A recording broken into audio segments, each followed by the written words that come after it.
लोग बचपन में थे जब ऐसा करते थे और नहीं करते थे तो बताओ है?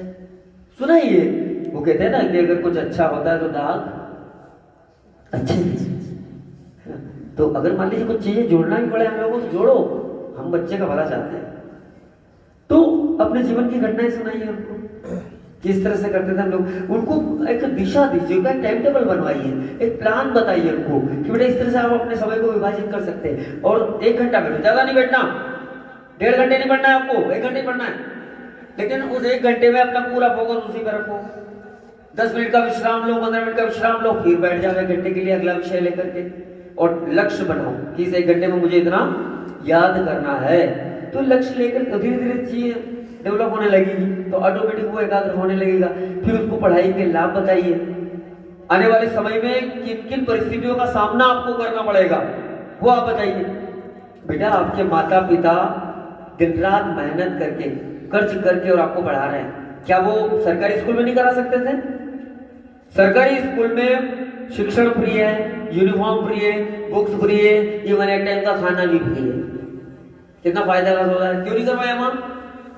बताइए, कुछ सोच कर ही करवाया होगा। यहाँ हजारों रुपया आज आप पर खर्च कर रहे हैं, अगर ये पैसा बचता तो उनका कर्जा चूक जाता, घर में कोई काम हो जाता, कोई चीज बच जाती, कितना काम आता वो पैसा। लेकिन नहीं, वो चाहते हैं कि हमने जितनी तकलीफ हमारे जीवन में उठाई है हमारे बच्चे नहीं उठाए। ये सोच है तुम्हारे माता पिता की, तो क्या तुम्हारी जिम्मेदारी नहीं है कि उनको सुख देना? आप बताओ मुझे, पढ़ने के बाद आप जवान हो जाएंगे, परिवार की जिम्मेदारियां आपके कंधों पर आएंगी, तब आप क्या करेंगे? आप भीख मांगेंगे? हाथ खड़े करो, कौन कौन चाहता है भीख कर? कोई नहीं करेगा। मजदूरी करेंगे? कितने लोग चाहते हैं मजदूरी करेंगे? कोई नहीं करेगा। किसी दुकान पे जाकर पुड़िया बांधोगे, साड़ी की घड़ी करोगे किसी दुकान पर जाकर, क्या करना है? और अगर ये सब करना है प्राइवेट स्कूल में क्यों पढ़ना? आपका लक्ष्य ऊंचा होना चाहिए। आप अपने पेरेंट्स को खुद से वादा करो, अपने पेरेंट्स को विश्वास दिलाओ कि पापा मैं पढ़ लिख कर वो इंसान बनूंगा कि आपको जीवन में कोई काम नहीं करने दूंगा, सुख दूंगा मैं। ये भाव अभी से विकसित करो बच्चों के अंदर, परिवार के प्रति, खुद के प्रति। क्योंकि बेटा आने वाला जीवन, क्योंकि आज तो आप अपने माँ बाप की छत्र छाया में वो सारी व्यवस्थाएं करके आपको दे रहे हैं तो बड़े मजे में हैं आप, लेकिन कल को जब आप पर जिम्मेदारियां आएंगी, आपका परिवार होगा, बुजुर्ग माता पिता होंगे, उनकी जरूरतें भी होगी, उनका इलाज होगा, बच्चों की जिम्मेदारियां होंगी, तब आप क्या करेंगे? क्या लोगों के सामने हाथ फैलाओगे? आज कर लो। और कितना समय है? फॉर एग्जाम्पल आप 80 साल अगर जीने वाले हो तो 80 साल में से आप कोई 12 साल का हो गया, कोई 15 साल का हो गया, आज 15 साल के आप हो गए, और कितना साल जीना है? 65 साल।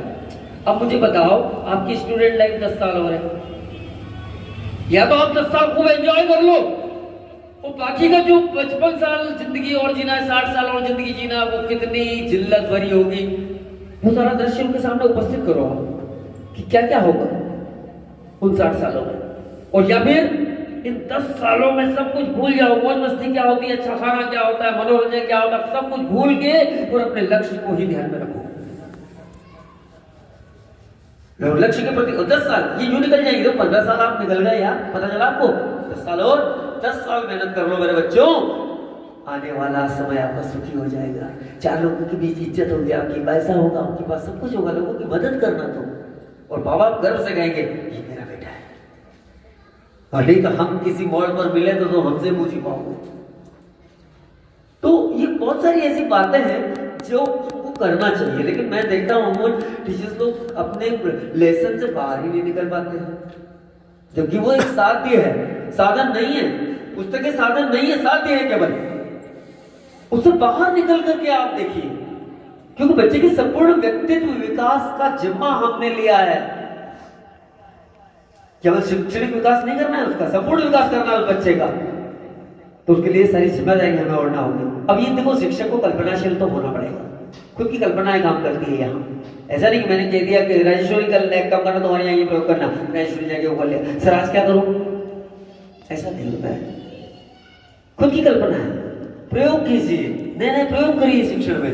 इस विधि से बच्चों को समझ में नहीं आया, बार बार अगर मान लीजिए कोई प्रश्न बच्चा कर रहा है, आपने जो मेथड से समझाया उससे समझ में नहीं आया उसको, आप अपना तरीका बदल दीजिए, खुद इजाद कीजिए अपने तरीके। भाई ये तो हम पर डिपेंड करता है कि हम कैसे ट्रीट करते हैं।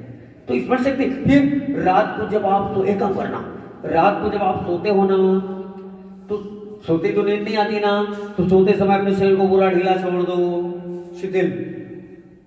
और सुबह उठने से लेकर अभी बिस्तर पर आने तक जितने भी घटनाएं हुई है वो सारी क्रम से लाई है अपने दिमाग में। सुबह में उठा था, उठते ही मैंने प्रातः स्मरण किया था, उसके बाद चलना है, प्रातः स्मरण किया था, भूमि माता को स्पर्श किया था मैंने, और भगवान के दर्शन किए थे, और फिर मैं टॉयलेट गया था, मुंह धोकर के मैंने पानी पिया था, पानी होने के बाद फ्रेश होने गया था, ब्रश किया था, फिर मैंने ये किया था। मतलब एक एक चीज फिल्म की तरह अपने दिमाग में लाई है। 10 मिनट से ज्यादा समय नहीं लगता इसमें। ये करने की आदत डालो बच्चों को, क्योंकि ये मेरा अपना प्रयोग है, क्योंकि मुझे भी किसी ने बताया था और ये बिल्कुल सिद्ध है। क्योंकि क्या होता है कि किसी एक चीज पर जब बच्चा फोकस्ड हो जाता है, या हम लोग फोकस्ड हो जाते हैं, तो वो एक मेमोरी धीरे धीरे विकसित होने लगती है। तो ये एक तरीका हो सकता है। हमारे यहाँ क्लास में कुछ टीचर्स बच्चों को जैसे आते हैं, प्रेयर तो होती है, लेकिन बच्चे जब आते हैं तो ध्यान मुद्रा में बैठा देते हैं, थोड़ी देर ध्यान मुद्रा में बैठते हैं, बच्चे एकाग्र हो जाते हैं, साइलेंट। उससे भी बच्चों की मेमोरी बढ़ती है, और उनको अध्यात्म की ओर भी ले जाइए कि घर पर आपको 10 मिनट 15 मिनट के लिए करना चाहिए, प्रार्थना हम क्यों करते, प्रार्थना का महत्व समझाइए, ये सारी चीजें तो धीरे धीरे धीरे प्रयास करके और निश्चित रूप से बच्चों की याददाश्त हम बढ़ा सकते हैं। बाकी तो ऐसा कोई फार्मूला नहीं है कि जिससे हम कह दें कि हाँ इससे मेमोरी शार्प हो जाएगी। बच्चों को अपनी जिम्मेदारियों का एहसास करवाना, ये सबसे बड़ी चीज है। तब वो फोकस भटका हुआ है हमारा, उसको मोबाइल में मजा आ रहा है, उसको भटकने में मजा आ रहा है, उसको दूसरी चीजों में आनंद आ रहा है, तो वो इस तरफ ध्यान देने वाला है। तो इस चीज का एहसास कराओ उसे कि आगे जगह क्या है। राइटिंग